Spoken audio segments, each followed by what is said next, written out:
दोस्तों एक सवाल सोचिए, क्या सिर्फ एक ही यूनिवर्स एग्जिस्ट करता है या फिर हमारी रियलिटी एक बड़ी लाइब्रेरी की तरह है जिसमें हर शेल्फ पर एक नया यूनिवर्स है। ये आइडिया है मल्टीवर्स थ्योरी का, लेकिन इस थ्योरी को समझने के लिए पहले हमें कुछ कॉन्सेप्ट्स को समझना पड़ेगा, जैसे स्पेस टाइम, ग्रेविटी और टाइम। तो चलिए समझते हैं इन सब चीज़ों को आज के इस वीडियो में।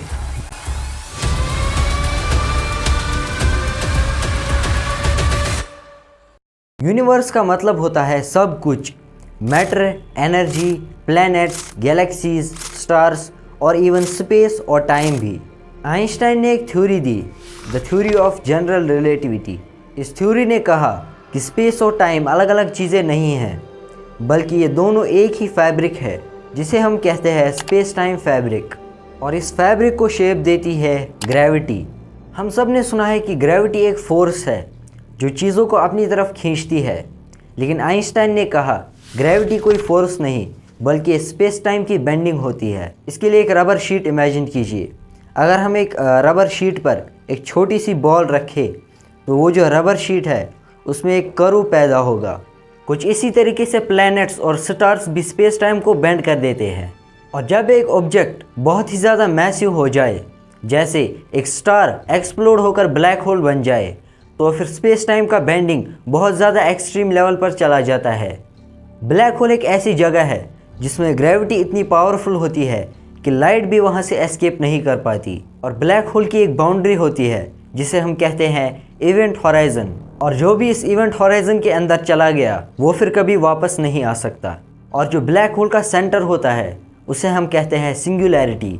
आइंस्टाइन की थ्योरी ने यहाँ प्रेडिक्ट किया कि ब्लैक होल का जो सेंटर होता है, जिसे हम सिंगुलैरिटी कहते हैं, ये एक ऐसा पॉइंट होता है जहाँ मैटर इन्फिनाइट डेंसिटी में कंप्रेस्ड होता है और इसकी वजह से स्पेस टाइम फैब्रिक टूट जाता है।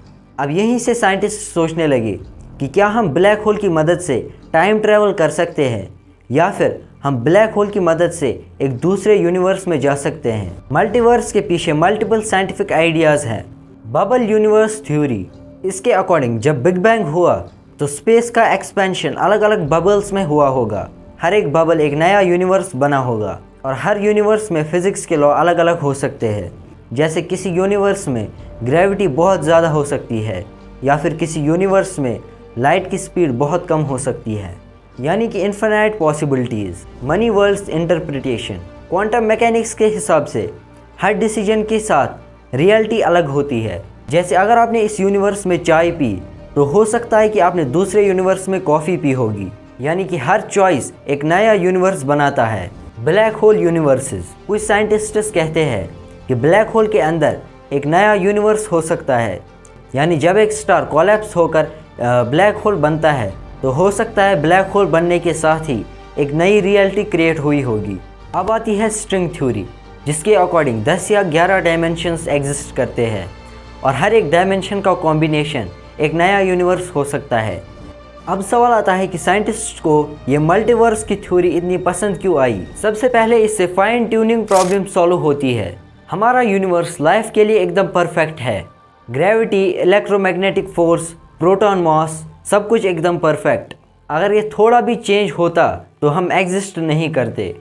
तो एक पॉसिबिलिटी है कि इन्फिनाइट यूनिवर्सेस है और उनमें से हमारा यूनिवर्स बिल्कुल परफेक्ट हुआ है। दूसरा रीज़न, फिज़िक्स और मैथमेटिक्स खुद मल्टीवर्स की तरफ पॉइंट करते हैं। लेकिन अब सवाल ये भी आता है कि अगर मल्टीवर्सेस एग्जिस्ट करते हैं तो क्या हम कभी दूसरे यूनिवर्स तक पहुंच पाएंगे या फिर नहीं।